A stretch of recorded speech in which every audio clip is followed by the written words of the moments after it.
I'm going to get things kicked off. Welcome, everyone. I'm Adrienne Martin with WBL. I have my colleague Kelsey Gravenstein as well, and we are excited to welcome WBL member Hannah Berson. She's the founder and CEO of SALT Collaboratory.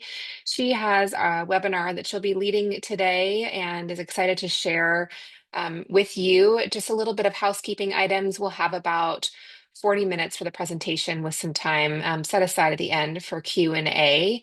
If you're interested in a copy of the slides afterwards, feel free to reach out directly to Hannah. We will have a recording for this webinar that we'll share out in follow-up as well. So without further ado, I want to welcome Hannah. Thank you so much for being here, and I will turn it over to you. Thank you so much, Adrienne, and thank you everyone who's joined. I think I have some new WBL friends out there from the conference in New Orleans, so lovely to see you all. I'm thrilled to have this time with you and to talk about a topic I'm very passionate about, which is really about updating our skills when it comes to how we work with our teams. And in my own experience, I'll share how design thinking and objectives and key results, or OKRs, have been so very helpful to me in my practice. I do want to start, though, with dedicating this presentation and webinar to the memory of my mom, Pauline. She passed away 2 weeks ago. I've been a little bit out of my usual business mode as I've been taking care of her. And the reason why I want to dedicate it to her is not just because I absolutely adored her and was an incredible person, but because through her 10 months of illness, I spent a lot of time with her in her doctor's appointments and unfortunately in her 3 hospitalizations. And what struck me the most was how fortunate we all were to have such incredible care from the University of Washington's Medical Center here in Seattle and from the Fred Hutch Cancer Center as well. And I mention that because we're all in healthcare, we're coming at it from different perspectives. But when we see an experience like my mom had of incredible care teams and just so much professionalism and knowledge in how she was embraced with her care teams, it made me feel like this is why we do what we do. We want our patients and ourselves to have that experience. And we also want to create the environment where the incredibly dedicated professionals who choose this hard profession can do their very best work. So this gave me, even more impetus to keep working on healthcare, to keep doing the work that we do. And I hope that that resonates with all of you as well, that we're in this because we care and because we can all make a difference. So thanks, Mom. So today we have a learning agenda. And while I'm chatting to you, I'm also curious about what you're looking for in the webinar today. I know we have a Q&A section, maybe using that as where we can put all of our comments. But as you're listening, help me understand a little bit about what you're looking for as well, and I'll share with you what I'm hoping to cover. So the first thing I want to do is just level set as leaders. We're all leaders on this call. We all have aspirations that pull us towards this particular work that we're doing. And yet, as hard as we try, our outcomes don't always match our expectations. So let's just connect on that particular challenge. Then I want to share with you how design thinking and objectives and key results, particularly when they're combined in a framework that I call peak form, can make such a difference to teams who are struggling with exactly that challenge of getting the outcomes that they're after. I'll show you how this peak form construct worked in the context of a Seattle Children's Hospital case study. We worked with children's for about a year, and so we have lots of examples of how we applied the design thinking, how we integrated OKRs, and how we helped the team we worked with actually change their trajectory when it comes to how they do strategic planning and how they actually achieve their results. And finally, I do want to give, of course, some time for Q&A, and also as a fellow WBL member, and I so enjoyed meeting and working with so many of you just a few months ago, options to chart your own course and to consider me as a resource as you explore whether this might work for you or have questions about it. This is really something that we can help each other with as we move forward.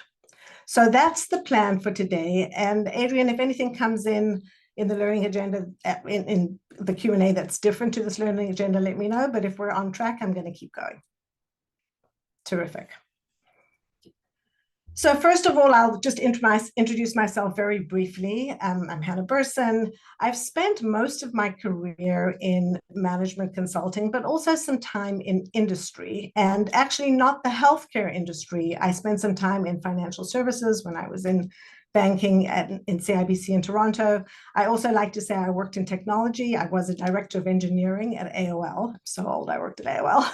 So I have been in other industry roles, but most of my work has been in management consulting. And within that, about 10 years focused almost exclusively on healthcare consulting in the greater Seattle area.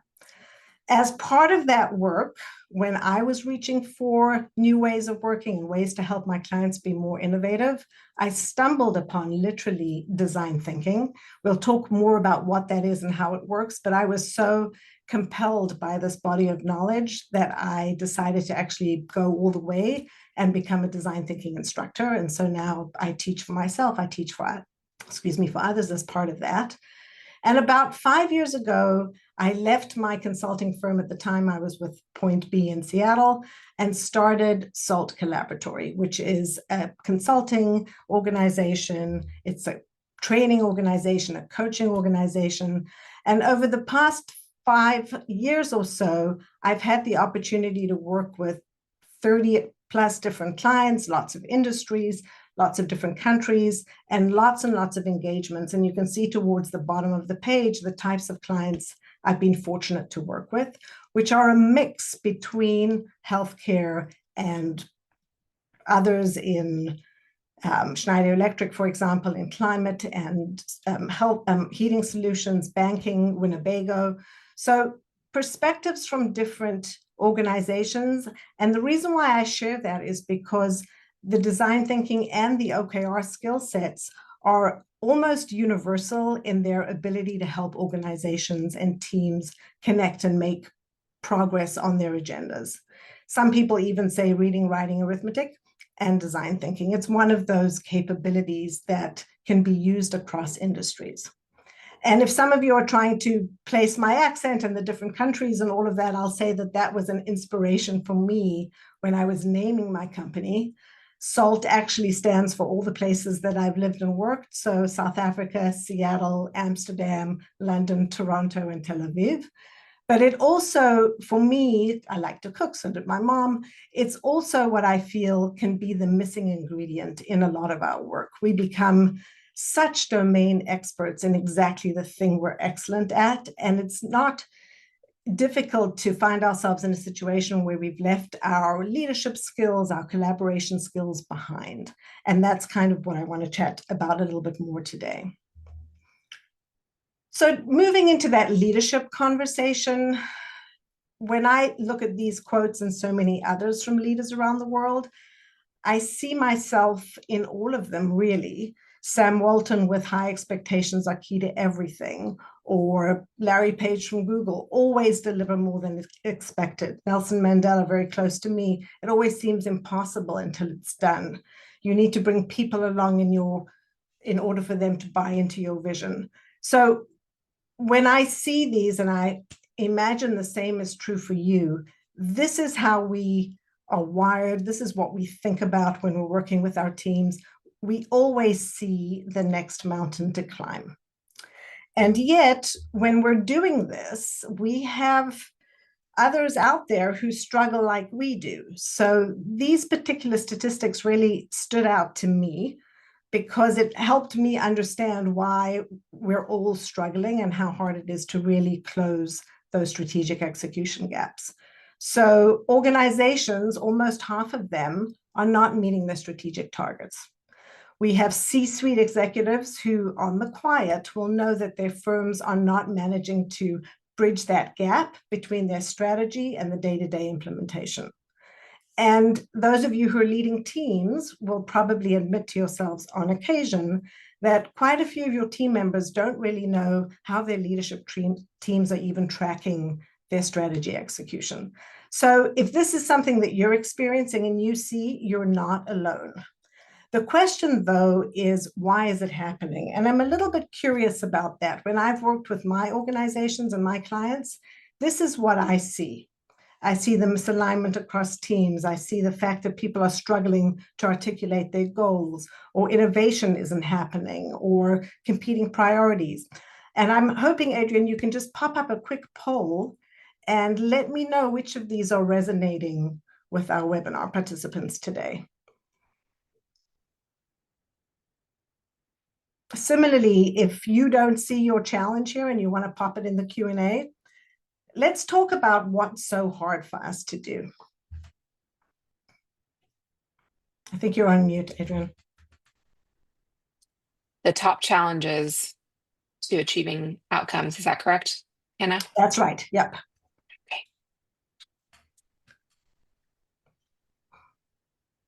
I won't participate. I see all of them.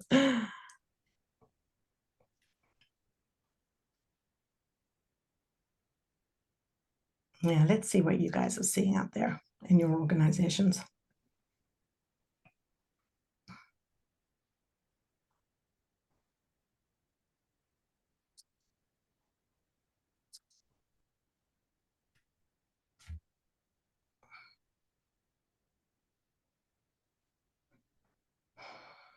Anything coming back to us, Adrian? Yes. So with 73% competing priorities, Right. misalignment across teams is at 55%. Lack of clear measurable goals is now at 41. There's a little bit of a shift. And then stalled innovation, and then low engagement, motivation, and outdated skill sets are pretty low, with like 6 and 8% at the bottom. Right. So outdated skill sets, sorry, yeah, and the motivation. So people are working Those are really low. hard. Yep. Okay, Yep. good to know. Great. So it's those competing priorities that will throw us off. It's the misalignment. Some people are really struggling with, whether they can innovate or not. Definitely things that we are seeing. And what I wanted to talk about there is, as leaders, particularly the misalignment and the competing priorities which are sort of hard to eliminate completely. We live in that world. Misalignment across teams is definitely something we can work on. Same with goals, same with innovation. And even though we're not really ranking engagement and motivation too highly, which is great to hear, not paying attention to those skill sets could catch up with us. And there are a lot of studies that we're seeing out there that are talking, of course, about AI and how important it is, and top of pops for World Economic Forum, et cetera, in the future. But so are human-centered skills. So are our ability to work together, to collaborate, to be creative. So when I'm working with leaders, what I'm seeing here is a quiet realization, this is the Marshall Goldsmith quote, that what got you here won't necessarily get you there. And the leaders I work with often have this realization when they're moving into new roles, right? They've got more responsibility. We'll see this in the Seattle Children's case study of a leader being in a new role, that everything that you were doing before just doesn't seem to be working as well anymore. And what we're needing is more engagement and alignment of the teams, apparently not too much because of the motivation, but more around creating shared goals so that they buy in and understand and have clarity on where they're going. There's definitely some commentary about the need to continue to drive innovation without losing momentum. There's a lot of work to be done in addition to the innovation. I don't want us to forget about upskilling that workforce because it will catch up with us. But when I'm working with my clients, what I'm seeing most of all is a willingness and an interest in moving beyond what some might consider outdated planning and execution models and frameworks, moving away from the meetings with the PowerPoint with one person talking at a time, where everybody nods their heads, but then in the break room afterwards doesn't agree with anything that was said. And that's really what I want to talk about in terms of how and why I became so interested in these two frameworks. The title of the slide is peak form. And I'll talk a lot more about peak form and this model that I created by combining these two frameworks. My sense is that we're working too hard and we're not necessarily at the peak of our form. If you think about going to the gym and running for 45 minutes on the treadmill versus a 25-minute workout with weights where you get better results, it's a form question. And so when I think about those two models together, I see a marked shift in how teams are able to collaborate. The first model we're going to talk about is design thinking. And design thinking is this very powerful and proven framework for innovation. And what it does is it takes all those complex challenges that we see all the time, and it guides us to be human-centered in how we approach solving those challenges, not only in terms of the people we're solving them for, but how we actually work together to get to those answers. And when we go into a little bit more detail, we'll talk about the framework itself, the mindsets, the methods that fit into the design thinking construct. But we'll also pay attention to the fact, and we'll see this with Seattle Children's, that working this way isn't just a nice to have, it isn't just a fun workshop, it actually does get you to market 2 times faster. You do see higher revenues, you do see higher returns. These are studies that have been done by Forrester and McKinsey that we could talk about afterwards. OKRs might be a new term for some of you, objectives and key results. This is a framework that actually came out of Andy Grove from Intel several years ago and was brought forward into the mainstream by John Doerr, who was an executive and an advisor to Google. And a lot of Google's success is connected to their complete and ongoing use of OKRs in their business. And what objectives and key results do is they give a very clear and not overly complicated framework for setting not just any goals, but ambitious goals, and helping teams across large organizations, small organizations, make sure that their efforts stay aligned to achieve those outcomes. They too have done studies on objectives and key results and have found that people who use them have a positive impact, their teams having a higher understanding of the vision, and that overall their employee satisfaction is higher. So there's something going on with these two models. And Adrian, before we go into detailed explanations of what they are, I could be in a situation where you could all teach me about these two. So let's just ask folks how familiar they are with these models, just to get started.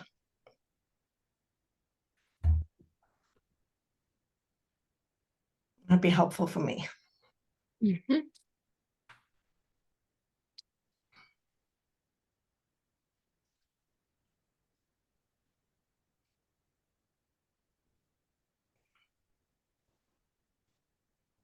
About, okay, 35 people still going. Give me a second.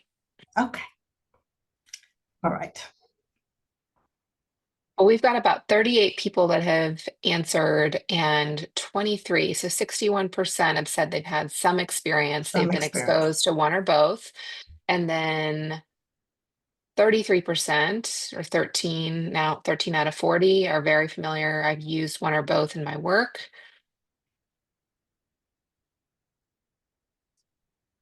All right, so we've got a pretty decent spread between people who have either seen them or come across them. Some of Just whom a couple people that are new, but most that have some experience. Great. So Thanks, let's all. Terrific, thank you. Let's cover our bases then and just make sure that we're on the same page and understand a little bit about these two frameworks. And I'm going to zip through this. We can have a lot more conversation afterwards. I can direct you to more resources, but just in the interest of time. So design thinking, lots and lots of definitions. There's even 2 in this exact presentation, different ways to talk about what design thinking is. One of the definitions I really like the most is that it's a disciplined approach to creative problem solving in the service of people. When we approach innovation and creativity, it can feel chaotic and it can feel like it's just incredibly unstructured and the brainstorming is all over the place. What design thinking gives us is some structure to that very, very important part of what we do. It's also used for when we need to be creative, right? We're not using this for every challenge that we have. And we're going to see how framework, mindsets, and methods combine to make this, frankly, deep skill accessible to anybody who wants to use it. So the framework itself, I just want to touch on three aspects here. First of all, the headings that you see here with understand, create, and deliver. What I find is those of us who missed this coming up through our careers think of ourselves as leaders who always need to be delivering. We need to know the answer. That's why we're the leader. We stand up in front of the group and we say what's going to happen and what needs to be done. Design thinking kind of gives us the permission to say, hold on a second, I think I know where we're going. I think I know what needs to be done. But before we do that, let's not solve the wrong problem. Let's make sure that we spend some time understanding what's going on. And how do we do that? You've seen the word empathize or empathy with design thinking. We actually take the time to connect with the people who are involved and who have the problem, whether it's patients, whether it's people in our teams, and we understand their situation. We learn a lot. You'll often see these diamond shapes with design thinking because we're talking about diverging and looking at a lot of information. We're not just talking to one person. Once we know what the possibilities are, we work together to zero in on what's really happening, often different from what we thought. And we've just saved a whole bunch of time there by not solving the wrong problem. Then when we come up with the answer, again, as leaders, we think we need to have it. That's what makes us the geniuses that we are. Actually, design thinking says, hold on a second, pull together people who have diverse experience from yours, who know something else about the problem, and look at lots of ideas. You do not have to go with the first idea. You don't have to go with the idea of the person who's loudest in the room. Look at lots of ideas and then work together to get ready to deliver them by prototyping and testing and de-risking the outcome. Sounds very intuitive. People often feel like, well, I'd like to do that, but it would take too long. But actually, when we learn how to do this, it saves us a lot of time because we end up coming up with a much better solution that fits the problem. So the framework kind of drives us to empathize, define, then come up with ideas, then prototype and test. And in working that way, it encourages us to bring different mindsets and different ways of working into our team experiences. So we're not doing PowerPoint presentations, we're actually using visual methods, we're being empathetic and listening to each other, we're collaborating, much more imaginative. When did you have a meeting when you do that in your meeting, right? We're questioning, we're iterative. It's a very different experience of working together. And the way that it actually happens is through the methods. The way that people work together in this very productive, collaborative, innovative way is by having somebody in the room know what method is going to help when. Are you trying to understand what's happening so you know where to get out of the gate? Methods for that. Are you trying to get some data and do some observing, ethnographic research? There's methods for that. Are you trying to be creative and come up with new ideas? Don't just do a shout out brainstorm, use something else. So this is when we talk about being an instructor or actually learning design thinking, this is the skill and the discipline that we go ahead and learn. OKRs, something a little bit different. This is a framework, again, a structured framework for setting ambitious goals and aligning our efforts towards outcomes. And they're not created in a vacuum. They're always going to be in support of the vision, mission, and strategy of the organization. And we'll see how that manifests when we look at the Seattle Children's example. There's three components.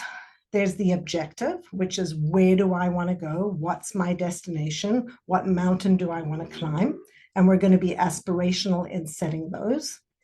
Then when I set that mountain, when I've identified that mountain, I want to know which base camps I need to get to by when. How do I know I'm getting there? What are my stops along the way? Can I say, as Andy Grove said, did I do it or did I not do it? Yes, no, simple, not overly complicated. And of course, we need to know what the actual initiatives are so that we're making the right progress with the right tools, the right people, and the right approach. So OKRs have those three components. And we see a lot of examples in tech companies. If you guys were all tech leaders, you would probably not come to this webinar because OKRs are used all the time. Not so much in healthcare, except for Cleveland Clinic. Cleveland Clinic, I believe, adopted these in 2016 and have been using them ever since. And they put them in their state of the clinic report every year. And they're very clear about that ambitious objective. Let's just look at this one of care for patients. Be the best place to receive care anywhere. That's what they want to do. They have some key results that they're going to measure that against. They're going to set a metric, and they're going to help people who are not so familiar understand if they're trying to increase or decrease that metric. But they set their targets and they track them every year. And everybody in the organization's work is somehow connected to these particular objectives and key results.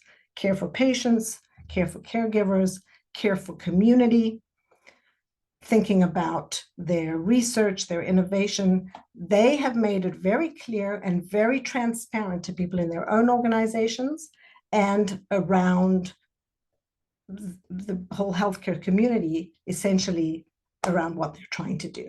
So that's a healthcare example. There aren't a lot of them. What they're not, though, is they're not a performance management tool. You can't be ambitious if you're scared you're going to be dinged that you haven't actually achieved what you said you were going to do. They're not to-do lists. They're not KPIs. If you think about the dashboard of the car, KPIs are fuel, oil, gas. Do you have what you need? An objective and key result is where you're actually going. They're certainly not static, and they are not top-down mandates. They are built together with teams. So that's where we're going to pause on design thinking and OKRs. And if there are questions, Adrian, folks can pop them in the Q&A for a little bit later. But going back to this peak form concept, a lot of organizations will adopt one or the other, or if they do adopt both, they're in very different parts of the organization. Peak form actually combines them into one construct. It's taking the creativity, the collaboration, that magical way of working that design thinking brings us, and pairing it with the clarity of OKRs. What I was finding is when I would talk to people about how wonderful design thinking is, they would say, well, that's great. I love it. The workshops are awesome. Whatever happened to all that stuff? How did it help us move forward? Anybody else had that experience of, I'm not doing design thinking anymore because what happened to the sticky notes? What this helps us do is when we are with people who realizing what got them here won't get them there, who need something else for their teams, we're saying, let's draw on design thinking to anchor us and align us on our aspirations. Great. Then let's draw on OKRs to set the vision. Then let's go back to design thinking to be innovative and creative about how we deliver. But then let's use our OKRs to help us sustain that momentum and keep our tracking going so that we know that we're actually hitting our objectives. So let's take a quick look at a case study with some work that I've been doing with Seattle Children's Hospital in Seattle. Adrian, again, if there's anything that you want me to know from the Q&A, you'll let me know. Feel free to interrupt me.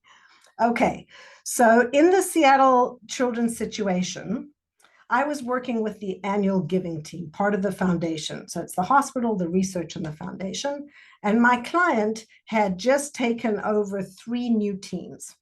And she observed across her organization that there was a lot of reactive work going on. Very talented people, kind of doing the same thing they'd always been doing. She saw an opportunity to enhance their team alignment and efficiency. She knew that she better optimize her resource allocation because she wasn't going to get any more people. But she also, going back to those outdated skills, that is kind of the bottom of the list, she noticed that her leadership capabilities among her direct reports had kind of atrophied a little bit, and she wanted to help them step up their game. So that was what she spoke to me about when I came in. And so we spoke about doing this peak form thing and trying it out. And what I want to talk about here is we've just been through the model. We don't need to go through that again.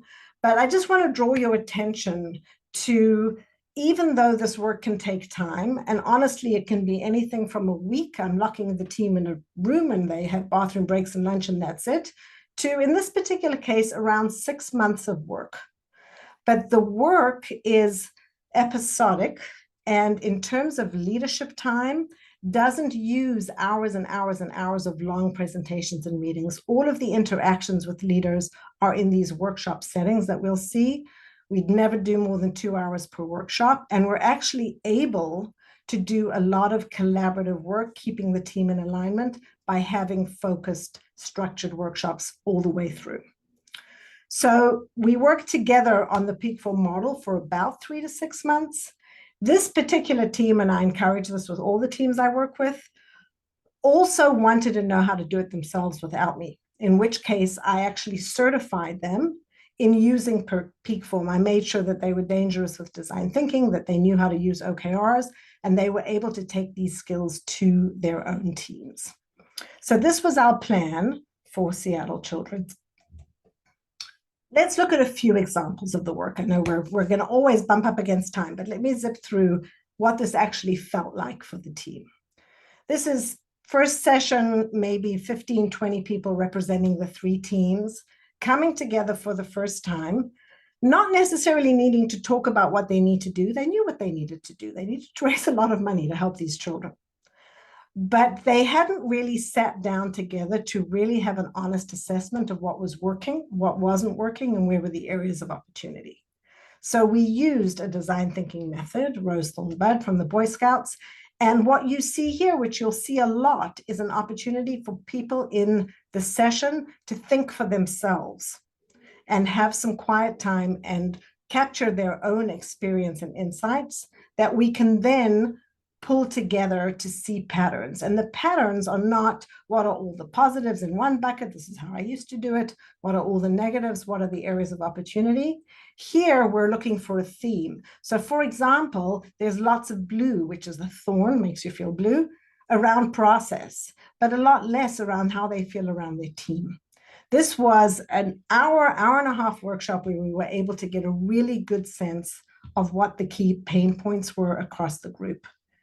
And using those, the leads of the teams came together to say, if I'm going to set up objectives for my group, I better be grounded in what I really need to fix. So I don't just fantasize. I actually know what needs to be done.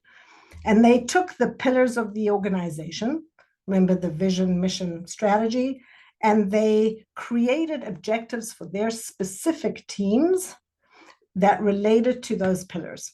They did the same thing for the key results, so that as a group, they could say to their 3 teams, this is what we're trying to do in our organization, and this is how we're going to count it.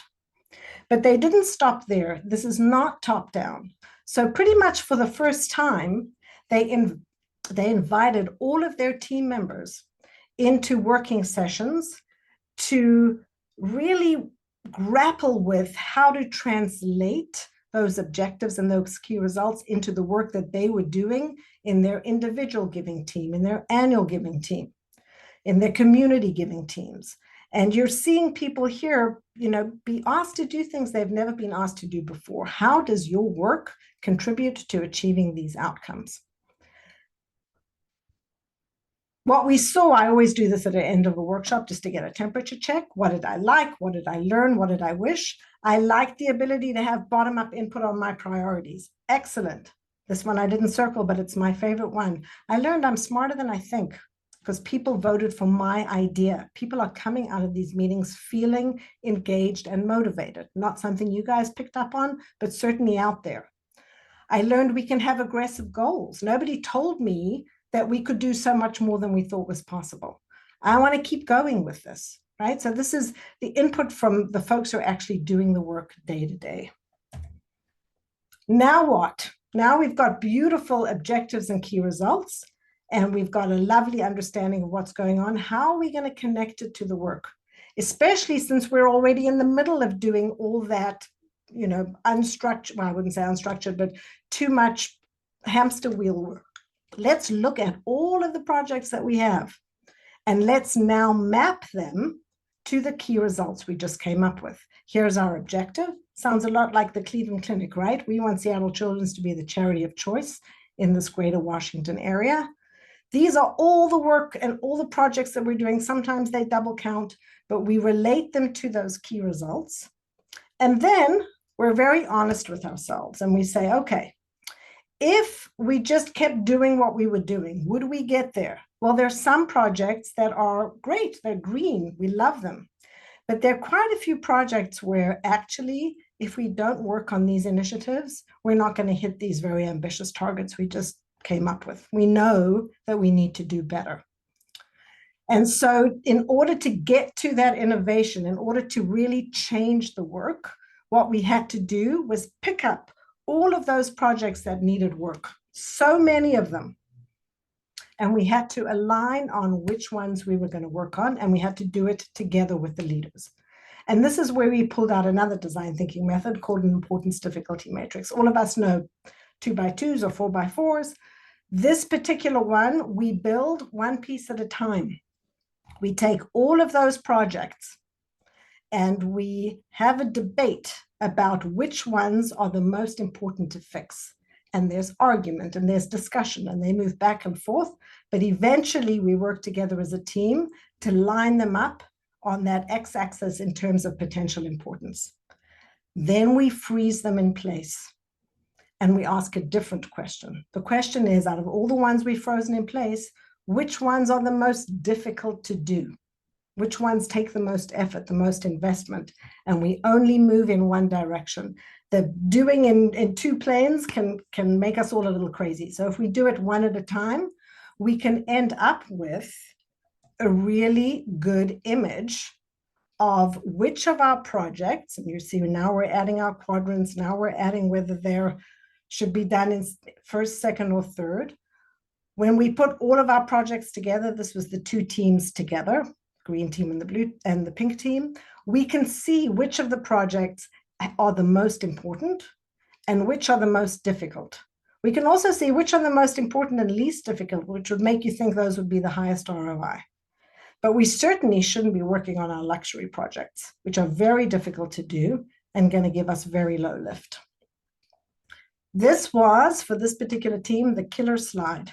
You know, that expression of the thing that gets laminated that everybody walks around the building with. This was it. And if you look at their comments, this is from the leaders of the group, they're seeing things in a completely new way. It was efficient. They could see how they needed to work. This one, for Katie, actually blew her mind because she had been thinking about this. She just couldn't find the words to say that this is what needed to happen. So we left this sort of phase 3 with these particular projects, and a few of them, like this one called peer-to-peer, for example, are projects that we decided together needed some innovation. This is that third part of the peak form, which is all about how we're going to deliver. And what we're seeing there is ongoing work where we're bringing in some of the creativity tools that we use to be more innovative and to take these projects to the next level. What was great about this team is they had the skills, they had the talent and the capabilities to take the way that they were tracking work and evolve it so that they could track their objectives and key results and discuss them every 2 weeks. So they moved away from the situation where people didn't really know what they were doing or how it really impacted anything, or if somebody was having a problem, how to help them, because it just wasn't transparent. By actually tracking those projects, seeing how those projects contributed to the key results, keeping it in one place, the team was able to stay on top of this in ways that other teams were not in the organization. Here's some smiling friends. They were very happy to get their certification. And the way that we did this, by now they were, tracking their key results, doing work with their teams. We took a little bit of extra time at the end to review the approach and the methods that they'd been living and experiencing, and showing them how many they'd actually learned through the work that we'd done together. There were many, though, that they hadn't seen. And the quick way to show them those were to go through some approved case studies that I had from other healthcare clients, like the Institute for Functional Medicine, who were doing an international strategy, or Delta Dental of Washington, who were building a whole new health transformation team. How did they use OKRs? How did they use design thinking to do their work? A few different methods for them to look at. But most importantly, each person who wanted to get certified had to choose a challenge in their team. They could use help from me if they needed it or not, design a workshop and actually facilitate it and feedback to us in our little celebration how it had gone. And they're all very happy in this picture because they had completed their requirements and actually had some very, very successful programs. For example, these two women had put together a workshop with their marketing team who they'd struggled with all along.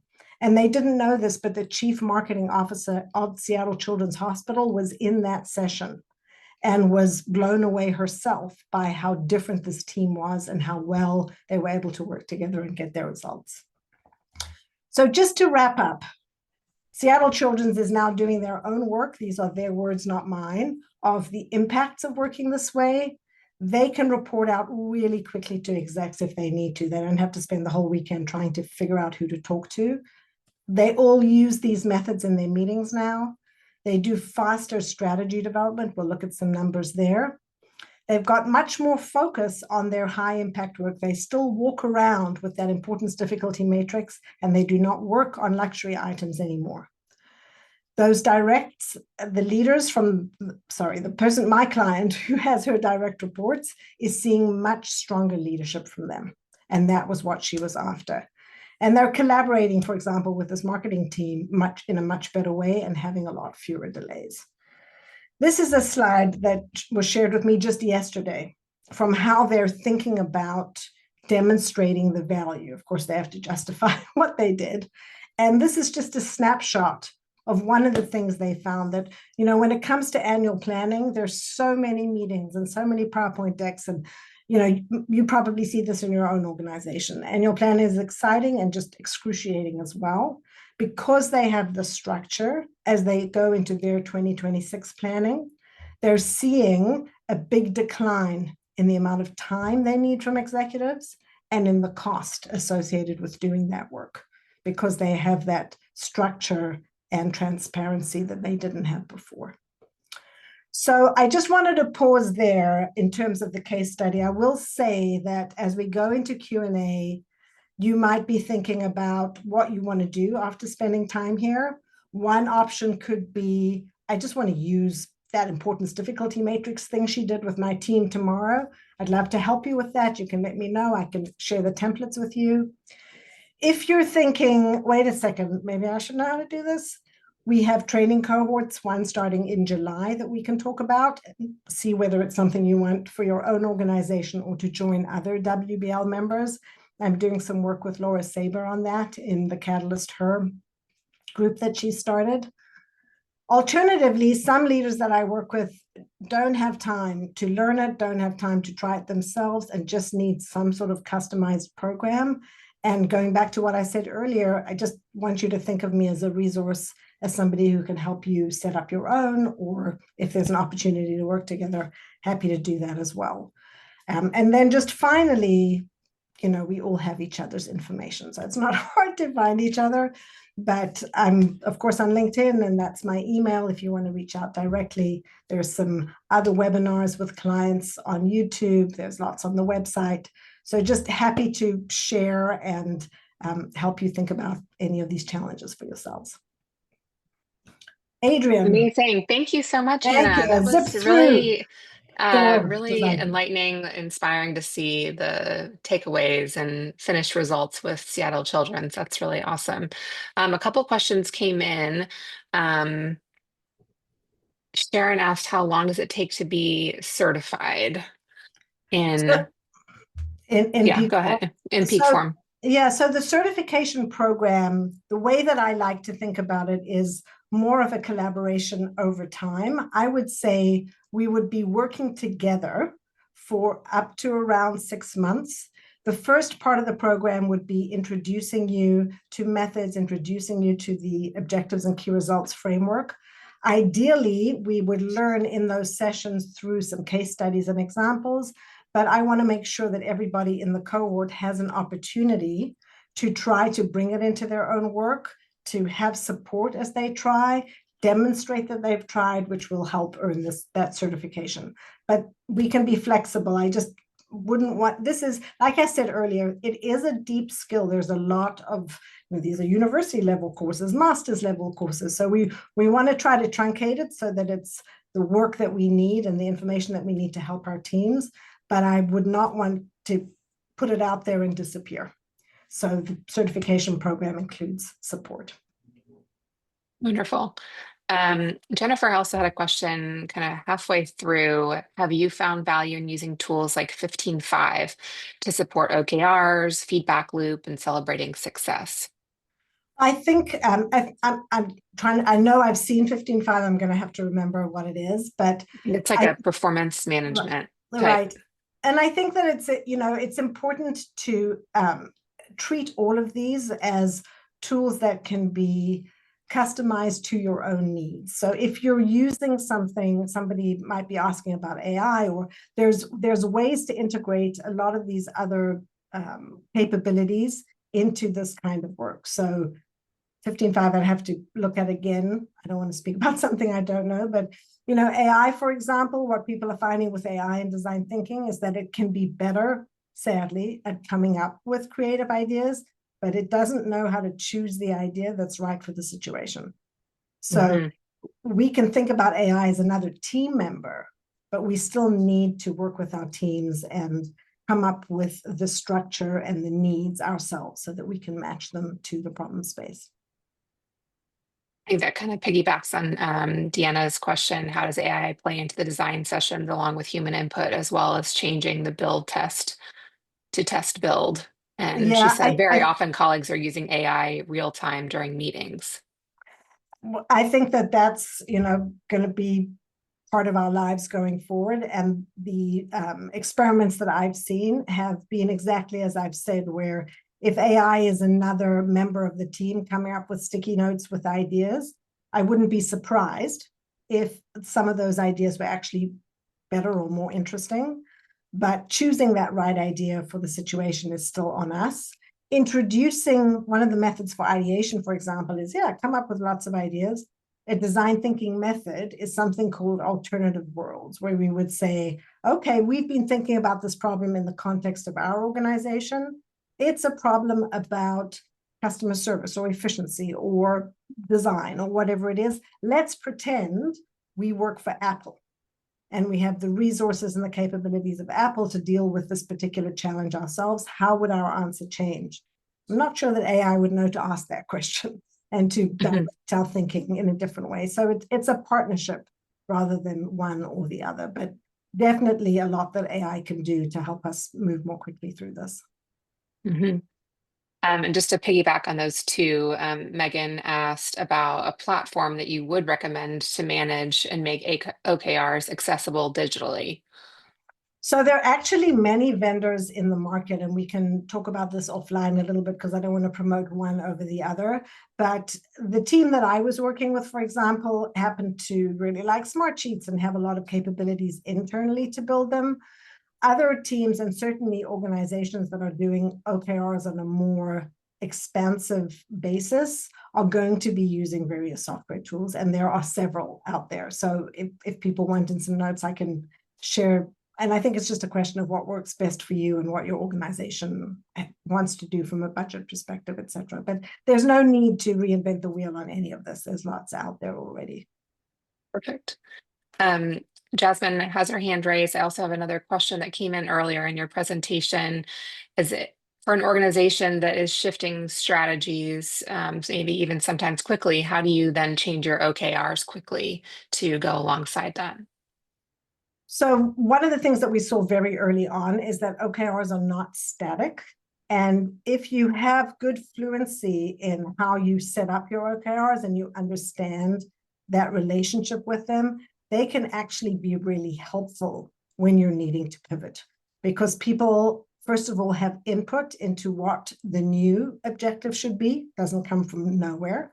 And you're working with your team to align and agree on what those key results are going to be. So if you need to toss one out because there's been a change in the marketplace, at least you have the muscle memory to get back on track quickly, to set up that objective, to get those key results going. And if you have that tracking mechanism, you're all set. But when you listen to Andy Grove, when you look at John Doe, there's so much depth and intelligence in these systems. There's also an expectation that we use them in an intelligent way. There's not, there are rules of engagement, but they're there to guide you rather than to dictate how you do things. Same with the design thinking methods. Often when I'm teaching them, somebody will say, are you allowed to do this with a method? You're allowed to do whatever you want if it's what your team needs. And if you try it and it doesn't work, you just won't do it again, right? So these are all tools in our hands rather than dictates for how we need to do things. Anyone else have any other questions?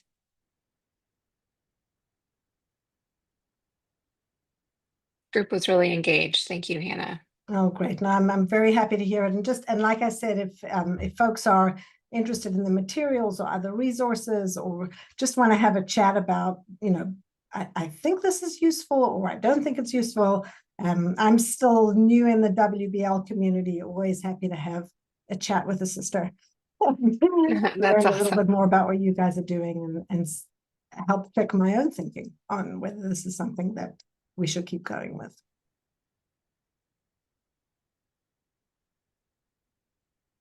I'm not seeing other questions. I'm going to give everyone a few minutes back in their hour. Oh, we have a question. Claudia has a question. Um, Claudia, if you can put it in the chat or the Q&A. I definitely wanted to get through everything, so we had time for questions. So I'm not going anywhere. She may have just did that so she could type it out. Let's see here. Yeah, no, that's fine.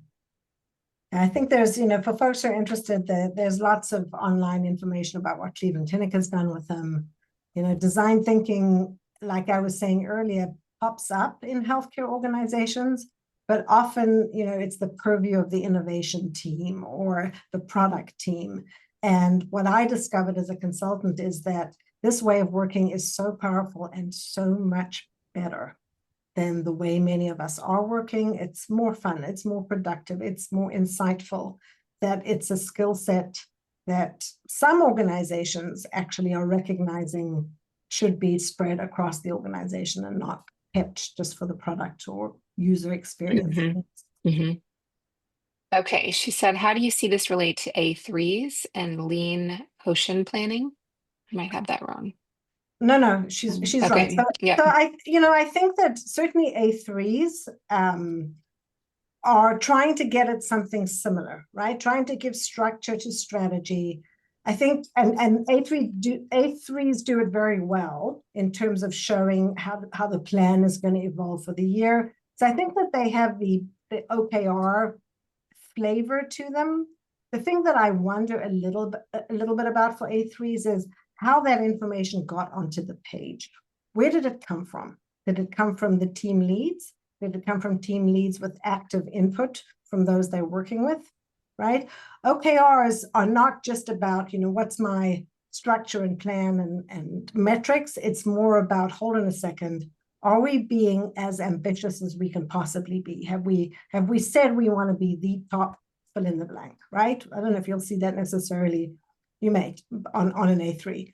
The other thing is that coming up with the direction and those metrics is designed by the team to be consistent with the direction of the organization. A3 does that quite well.